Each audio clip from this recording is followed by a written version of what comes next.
6편에 이어서 계속 진행하겠습니다. 암튼 그렇게 친어머니를 만나며 잉여가 힘들어하기도 했고 친어머니도 갖은 고생과 여러모로 힘든 상황이셨는데 잉여의 아버지에게 다시 돌아가고 싶은 마음이 있으셨던 모양입니다. 금전적인 문제 때문이 아니라 잉여가 방황하는 게 안타까웠던 마음이 제일 크셨어요. 뒤에 이야기들을 읽으시면 금전적인 문제 때문이 아닌 걸 알게 되실 거예요. 그렇게 잉여 친어머니와 잉여는 얕은 술수를 쓰게 됩니다. 잉여 친어머니의 사촌 동생분이 철학관을 하셔요. 신내림 받은 분은 아니고 명리학을 하시는 분이시라고. 그때 당시 잉여 새어머니가 돈 때문에 잉여 아버지와 같이 사는 걸 거라 생각을 했던 잉여와 잉여의 친어머니는 재산을 다 떨어먹는 지경에 이를지라도 다시 세 가족이 함께 살길 바랐다고 합니다. 제 짧은 생각으로는 아마 잉여 친어머니께서 돌아오실 명분과 염치가 없으셨던 것 같아요. 잘 되어 있어서 돌아왔다고 하는 것보다 힘든 상황일 때 돌아가는 것이 더 낫다고 여기셨던 듯해요. 그래서 어떻게 했냐 하면 잉여가 아버지와 새어머니와 함께 살고 있는 집에 밥솥을 내다 버렸다는 거예요.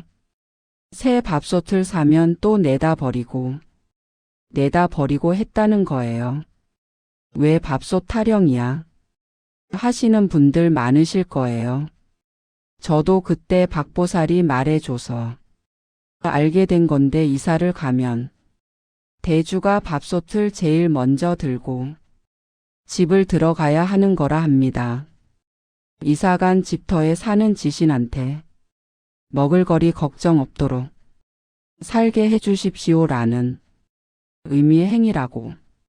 그렇게 중요한 밥솥을 내다 버리는 건 그냥 우리 집 폭삭 망하게 해주십시오 하는 거랑 같다는. 만약 우리 집에 쓰던 밥솥을 남에게 주는 경우는 우리 집 복 전부 가져가시오 라는 뜻이라고 했어요. 그래서 우리 엄마도 오래된 전기밥솥 안 버리고 모아두시는 거구나 싶었습니다. 잉여가 막 울면서 사촌 이모가 정확한 촌수를 몰라서요. 밥솥을 3번만 내다 버리고 외국에 나가 있으라고 했다며. 그럼 엄마랑 자기가 다 알아서 해주겠다고 말씀하셨다는 거예요. 잉여는 계획대로 미국 어학연수 길에 올랐고 몇 달 뒤 아버지께서 거짓말처럼 부동산 사기 혐의로 소송에 걸리고 재산 압류까지 당하시는 바람에 한국으로 들어오게 됐어요. 근데 들어와서 보니 상황이 생각보다 심각하게 돌아가서 겁이 덜컥 나더라고 했어요. 덮친 데 덮친 격으로 잉여 친어머니와는 연락 두절의 상태였어요. 혼돈 속에서 더 의아하고 이상한 건 새어머니가 아버지 곁을 떠나시질 않으시더라는 것이었어요. 그랬어요. 두 분은 정말로 인생에서 마지막 사랑을 하셨고 정을 나누셨던 거예요. 귀국해서 한동안 새어머님을 지켜보며 잉여는 후회와 자책으로 하루하루를 보냈고 결국 집에 압류 딱지가 덕지덕지 붙었던 날 잉여가 저에게 연락을 했던 거라고. 빌려달라는 돈의 용도는 아버지, 새어머니 그리고 잉여가 함께 다리 뻗고 누울 수 있는 작은 공간을 미리 준비하기 위함이었다고 합니다. 자, 그럼 박보살이 출동을 해야 할 차례였어요. 근데 이 사람 이거 가만히 앉아서 저더러 하는 말, 유럽 여행 가려고 모은 돈 얼마나 되냐? 한 400 정도밖에 안 된다고 했더니 자기한테 200만 원 정도 여유가 있다며 선뜻 돈을 내놓는 거 아니겠어요? 일단은 우리가 친구들이랑 여기저기 합쳐서 1,000만 원이라는 돈을 만들었어요. 잉여 아버지도 인심을 잃고 사시지는 않으셔서 지인분들께 조금씩 융통하셔서 1,500만 원 정도를 마련해 오셨어요. 사람은 참 나락으로 떨어져 봐야 주변 사람들과의 관계가 정리된다고. 잉여네 집에 돈 있을 때 뻔질나게 들락거리던 친척들이랑 지인들이 남보다 못하게 행동 많이 했다고요. 암튼 거의 10년이 다 되어 가는 일인데도 2,500만 원으로 방 2개짜리 집 구하기 겁나 힘들었어요. 겨우겨우 반전세로 20년이 훌쩍 넘은 방 2칸 아파트를 엘리베이터 없는 5층 구했어요. 그냥 구하는 게 아니라 박보살이 나서서 꼭 지금 사는 집에서 동쪽 방향이어야 한대서 그쪽으로 구하느라 시겁 쳤어요. 뭐 동쪽에 떠오르는 태양의 기운을 받아야 한다나 뭐라나. 잉여는 아버지랑 새어머니께 사실대로 모든 것을 털어놓고 말씀을 드렸고 새어머니랑 정말 좋은 모녀 사이가 되었어요. 그리고 아버지는 돈은 있다가도 없고 없다가도 있다 하시며 또 많이 벌어올게 라고 하셨다 했어요. 잉여네 아버지 너무 쿨내 풀풀 풍기세요. 전 재산 몇십억 잃고도 당당하셨던 분이세요. 암튼 그렇게 잉여는 팔자에도 없던 학자금 대출을 받아서 학교를 졸업했고 지금 새어머니와 아파트 1층에서 놀이방을 하고 있어요. 저는 나중에 애 낳으면 잉여네 놀이방에 무조건 맡길 거예요. 어머님이 진짜 엄지 100만 개예요. 현대판 신사임당 어머님. 잉여 친어머니께서는 아직까지 연락 두절인 상태신데 잉여는 이젠 궁금하지 않다고 해요. 자기가 궁금해하는 것조차 지금 엄마께 너무 죄송한 일이라며 시집가기 전까지 부모님 곁에서 효도 많이 할 거라고 말했어요. 그리고 박보살이랑 잉여는 아직도 겁나 싸우며 지내지만 예전보다 많이 친해졌어요. 잉여가 미신이나 불교를 불신했던 건 5살 때 처음으로 들어온 새엄마가 잉여를 선무당 집에 데려가 귀신이 씌었다며 굿을 하고 무당한테 잉여를 팔았다고 했어요. 팔아주는 게 뭐냐면 무당을 엄마 삼아주는 거래요. 저도 잘 몰라요. 그 무당한테 그때 새엄마라는 여자가 스님이라 부르며 따랐다고. 잉여는 어렸을 적 그 무서웠던 기억이 트라우마로 남아 병적으로 미신이나 불교를 배척해냈던 거였어요. 암튼 잉여네 가족들은 돈 주고도 못하는 인생 공부했다 하며 어려울 때 함께했던 주변 사람들과 정말 좋은 우정을 나누게 되었어요. 잉여네 아버지 어머니가 그렇게 말씀하셔서 떠블리가 아빠 엄마 근데 그 공부하시느라 날려버린 대가가 너무 크지 않아요 했더니 우리 가족 지금 긍정 파워로 똘똘 뭉쳐 있는데 그 입 다물라며 농담도 하고요. 떠블리가 정말 힘들고 정처 없이 헤매는 느낌일 때는 항상 잉여네 부모님이 등대처럼 환하게 계셔주세요. 떠블리 유럽 여행 갈 돈이었는데 큰 돈 빌려줘서 고맙다고 하시며 제일 먼저 떠블리 돈부터 돌려주신 잉여네 부모님. 이자는 떠블리 유럽 못 갔으니 신혼여행 유럽으로 보내주신다고 하셨는데 아버지 어떡해요 곧 저 갑니다. 항상 건강하게 오래오래 잉여랑 떠블리 곁에 있어주세요. 아버지 블로그 하시니까 이거 읽으시겠죠. 힘을 내요 미스터 킴. 바로 이어서 다음 에피소드 들어갑니다. 때는 바야흐로 작년 11월 초였습니다. 가을 하늘이 높고 맑은 계절인 만큼 붕어들도 몸집을 키우는 시기예요. 작은 놈들은 없지만 큰 놈을 낚을 수 있는 시기이기도 해요. 또 낚시를 가자는 쩐자의 말에 기겁을 했지만 그때 당시 더블리 친한 동생인 K양이 막 연애를 시작했을 즈음이라 또 K양의 남친이 그렇게 낚시 광이라는 거예요. 더블 데이트 겸 가자고 쩐자이가 제안을 했어요. 그리하여 K양과 K양의 남친 그리고 쩐자이랑 더블리 이렇게 넷이서 낚시를 가게 되었어요. 여기서 K양의 남친을 L군이라 하겠습니다. 저는 완전 신났어요. 쩐자한테 화장실 같이 가자고 안 해도 되고 수다 떨 동생도 있고요. 와, 이렇게만 재미있으면 낚시 매주 와도 되겠다 하며 신나게 놀았어요.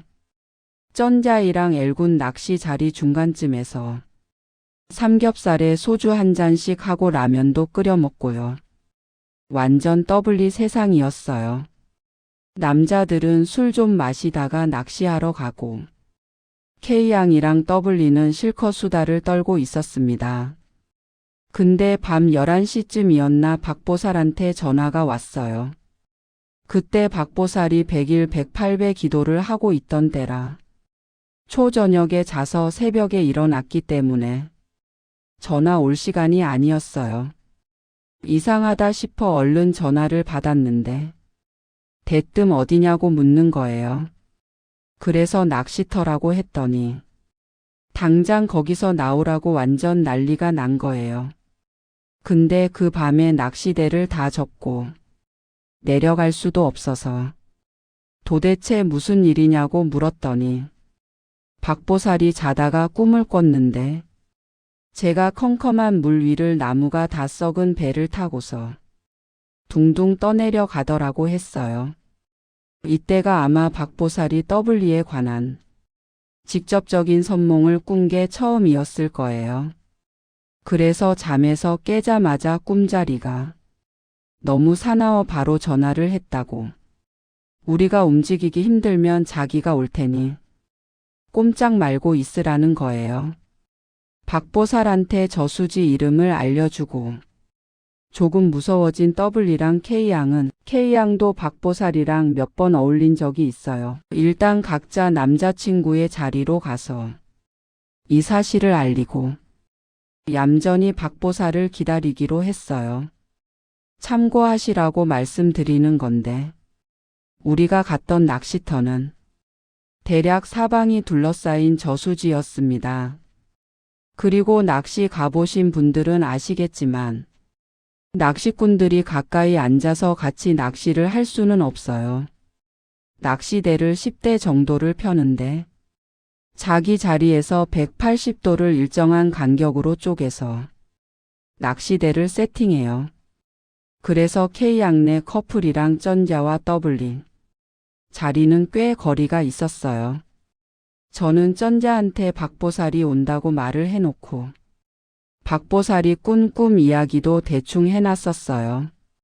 쩐자의 박보살이 그 정도로 얘기한 거면 심각한 거 아니냐고 어디 돌아다니지 말고 자기 뒤에 꼼짝 말고 있으라고 했어요. 쩐자 낚시 텐트가 있는데 뒷자리에 의자 넣어놓고 제가 들어가 앉고요.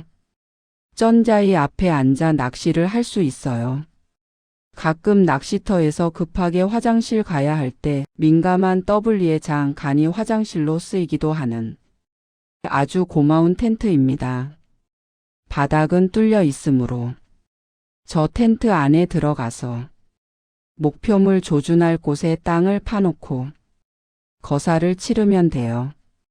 암튼 저 고마운 텐트에 들어가서 박보살이 올 때까지 쩐자이랑 모두의 마블이나 해야겠다고 생각을 했어요.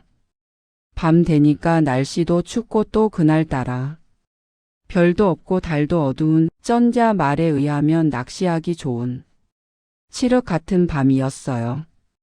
더블리가 저 텐트 뒷자리에 자리를 잡고 앉고 쩐자이 앞에 앉아 텐트 앞에 야외 난로를 틀어 놓았어요.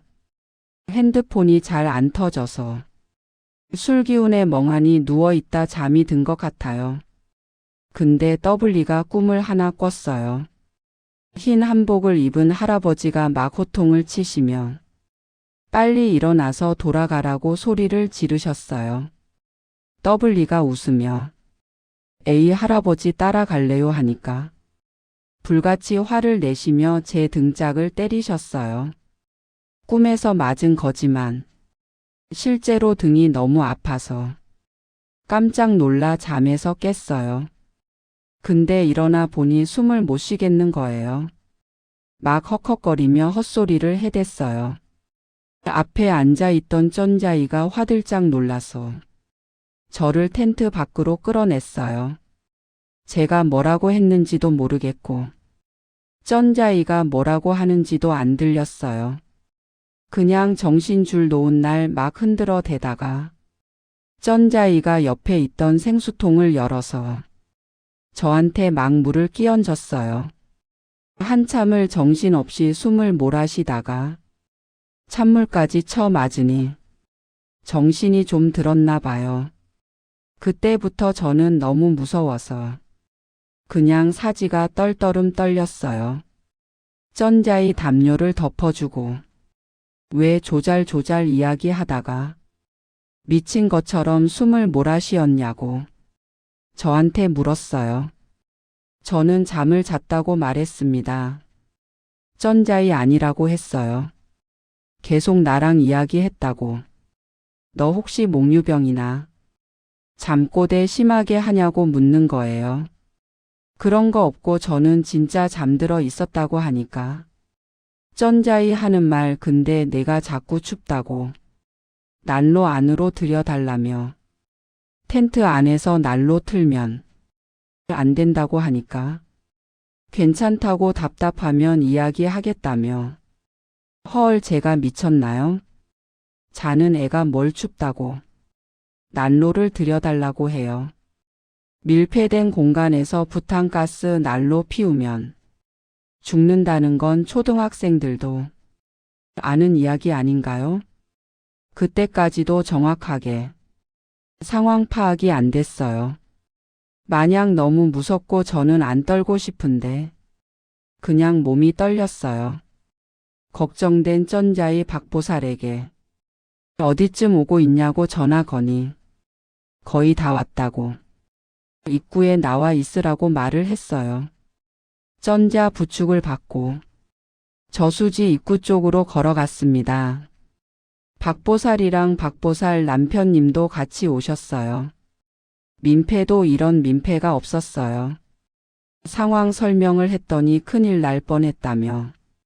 다행이라고 정말 다행이라고. 100일 기도할 때 더블리 기도도 빼놓지 않고 꼭 했는데 정말 하늘에서 도운 거라고. 막 꼭 끌어안아 줬어요. 너 이렇게 따뜻한 여자였니? 그러다 박보살이 K양 커플은 어디 있냐며 가보자고 했고 우린 K양 내 낚시 자리로 발걸음을 옮겼어요. 멀리서 흐릿하게 K양 커플이 보이는데 어머나 이 미친 것들이 달밤에 광란의 댄스 파티를 하고 있는 거예요. 그것도 저수지 바로 앞에서 말이에요. 어떤 춤이었냐면 막 그 뭐라 해야 하지. 응원할 때 야야야야야야 하면서 어깨 동무하고 앞뒤로 왔다 갔다 하는 춤 있지 않아요? 그 춤을 막 추고 있는 거예요. 저러다 물에 빠지겠다 생각하며 더 가까이 다가갔는데 박보살이 갑자기 주머니에 손을 넣어 파치랑 소금을 K양 커플에게 뿌려대며 연부를 외기 시작했어요. 그랬더니 갑자기 K양이 배터리 방전된 기계가 전원이 꺼지듯 땅에 푹 쓰러졌어요. L군도 덩달아 풀썩 자리에 주저앉았어요.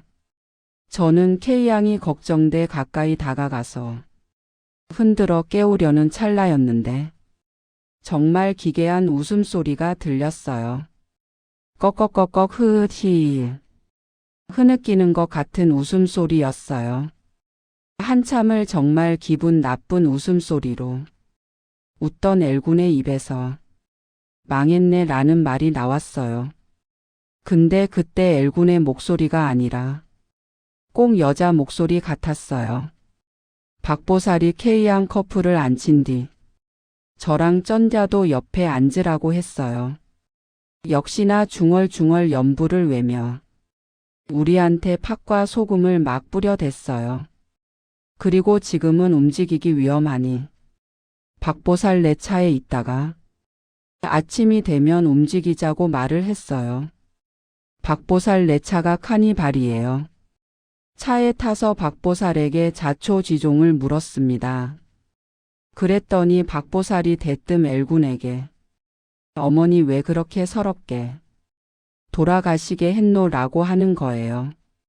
K양이 박보살에게 언니, 내 남친 엄마 살아계셔 라고 했는데 박보살이 그랬어요. 낳아준 엄마 말고 키워준 엄마 말이다.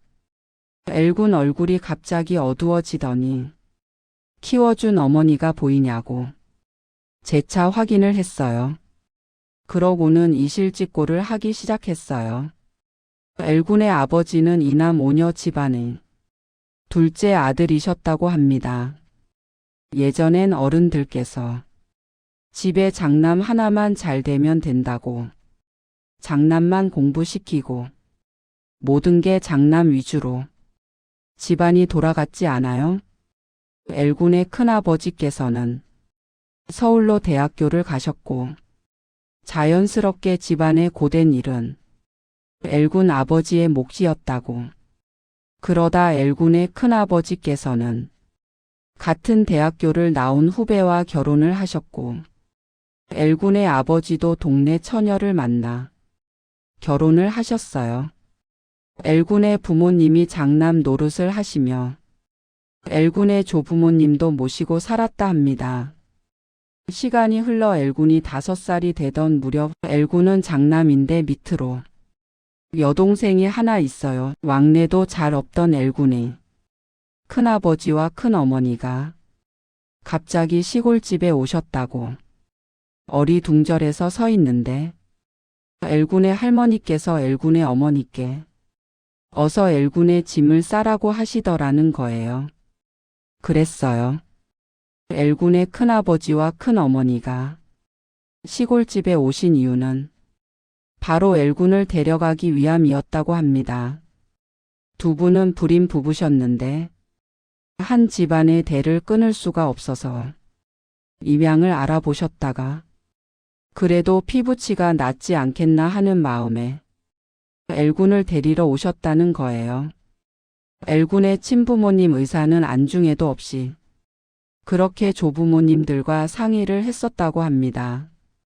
청천벽력 같은 일이었지만 엘군의 친어머니는 박사로 키워주겠다는 큰아버지의 말씀에 엘군을 눈물로 보내셨어요. 차 안에서 그 이야기를 하면서 아직도 5살 때의 그 헤어짐이 기억난다고 엘군이 펑펑 울었습니다. 이어진 이야기는 엘군은 서울로 가서 큰아버지와 큰어머니의 정성 어린 보살핌 속에서 커갔다고 합니다. 그래도 친부모님에 대한 그리움은 늘 마음속 깊은 곳에 숨겨두었다고 했어요. 그러다 엘군이 군대를 갈 무렵 엘군의 큰아버지는 심장마비로 갑자기 돌아가시게 되었어요. 엘군도 군 입대를 미룰 수는 없어서 큰아버지의 장례를 치르고 군 입대를 했어요. 서울에 홀로 계시기가 외롭고 힘드셨던 엘군의 큰어머니는 집과 재산을 처분하고 엘군의 부모님이 있는 곳으로 귀농을 결정하셨는데 그게 독이 되었어요. 처음 시골로 내려오셨을 때 엘군 큰어머님은 이렇게 말씀을 하셨다고 합니다.